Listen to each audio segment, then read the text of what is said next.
everyone, my name's Jamie and I want to tell you about my brand new show, Around Town with Jamie, where I take you all over and show you what's going on right in your own backyard.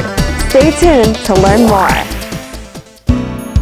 Hello everyone and welcome to Around Town with Jamie, where we tell you about all kinds of amazing things going on right in your own backyard.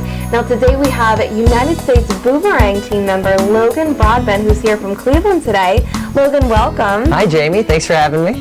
Thanks for coming on. Now Logan, tell us a little bit about the United States Boomerang. What is the U.S. Boomerang team? You know, so when most people hear that we have a U.S. Boomerang team, they thought it's, there's no way there's a U.S. Boomerang team. They've never heard of it, they've never seen boomerangs fly, they don't even know whether boomerangs actually come back.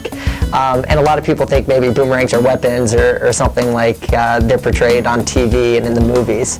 But we do. We have a United States Boomerang team. It consists of 2 squads of 6 throwers, and we compete all around the world. Every 2 years there's a world championship held in a different continent. So we've been to Japan, France, Brazil, Australia, all over Europe, and throwing and catching boomerangs of all things. Very cool. Now Logan, how did you get started? So I got started different than most. So I actually grew up throwing and catching boomerangs. My dad has been on the U.S. team for years and years. He's been involved with the United States Boomerang Association, and he's a major competitor. So I grew up with a boomerang in my hand. I tell people I've been throwing boomerangs for 27 years. I'm 27 years old now, so pretty much since day one, I've been throwing and catching and been attending tournaments and competing from the age of 5 or so. Very cool. Now living in Cleveland, Ohio, where is it that you get to go practice? Right, so believe it or not, Cleveland is a pretty popular place for boomerangs. We have a lot of great boomerang throwers here. They become very good because the weather conditions are always difficult, so being challenged with those conditions makes you a great competitor. I tend to practice down at Edgewater Park near downtown Cleveland. I find that there's plenty of space. You need a big, wide, open field in order to throw and catch boomerangs and to practice. And I love going down there because you have folks from all over the city who are out enjoying the nice weather on the occasional days when we have nice weather. Right. And going to the beach, and then they get to pass by me throwing boomerangs and maybe get to come out and try throwing a boomerang of their own. Very cool. Now, how do people get to? How do they learn? Where can they go if they want to become a member of the U.S. Boomerang team? Good question. So they can always visit the usba.org. That's our website for the United States Boomerang Association. They can learn about people in their area who throw and catch, how to throw and catch boomerangs, places where they can go find a good working boomerang instead of ones that you might buy at the store that don't actually work well. But then it also helps to have somebody who throws and catches boomerangs who can teach you all of the different events that we do in competition and give you a little bit of background that way. Tell me about the events. So there's a series of different events. So in individual competition, we compete in 6 individual events. Everything from fast catch, where you have to throw and catch your boomerang 5 times as quickly as possible. You throw and catch from the center of a 4-meter circle, and the boomerang has to travel 20 meters out and around in a big circle. We do trick catch and doubling, where you actually throw 2 boomerangs at once, and you catch them both. So you catch them behind the back, under the legs, with your feet. And I actually brought a few boomerangs here to show you. Yeah. If you have a second. So this would be a set of doublers for trick catch doubling. So I'd actually throw both of these boomerangs together, and one would go a little bit shorter, the other would travel further and higher, and I'd have to catch both behind the back, under the legs, with my feet, all sorts of different trick catches that we do. Now what are the rubber bands for?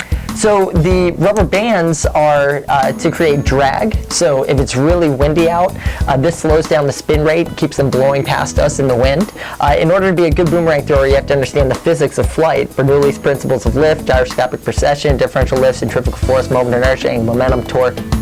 All right, sorry. Oh my goodness. But all of these different physical,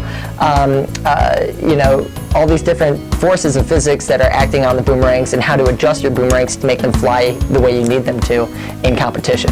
So we put tape on our boomerangs, sometimes lead tape, coins. We add weight, we add drag. Sometimes we tune our boomerangs by bending them to get them to fly the way we need them to fly in competition. So all sorts of really neat things. We also have an event called Maximum Time Aloft, where the idea is to keep the boomerang up in the air as long as possible.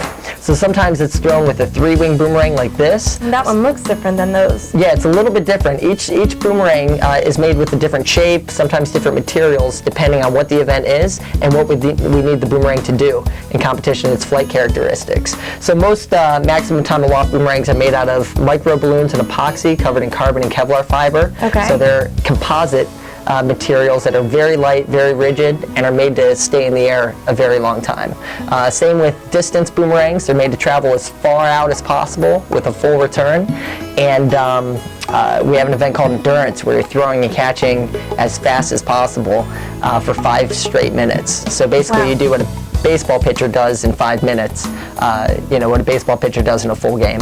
Great, so we've got endurance, we've got maximum time aloft, trick catch, fast catch. Are those and distance? Are those the distance? only? And then there's also Australian round. So Okay. an Aussie round, we call it Aussie round, you get points for if the boomerang goes 30, 40, or 50 meters. You get points for catching the boomerang, and you get accuracy points. So if you catch it in the middle, right where you threw from in the bullseye, then you get 10 points for accuracy. There's also an event just called accuracy where you throw the boomerang and you allow it to land as close to the center as possible. You want it to land in the bullseye, and you can either get 10, 8, 6, 4, or 2 points depending on how close it lands to where you threw from. Very cool. Well, Logan, thank you so much for coming on to talk with us here today. And again, if you'd like more information about the United States Boomerang Team, make sure to go to usba.org. And again, that's all the time that we have.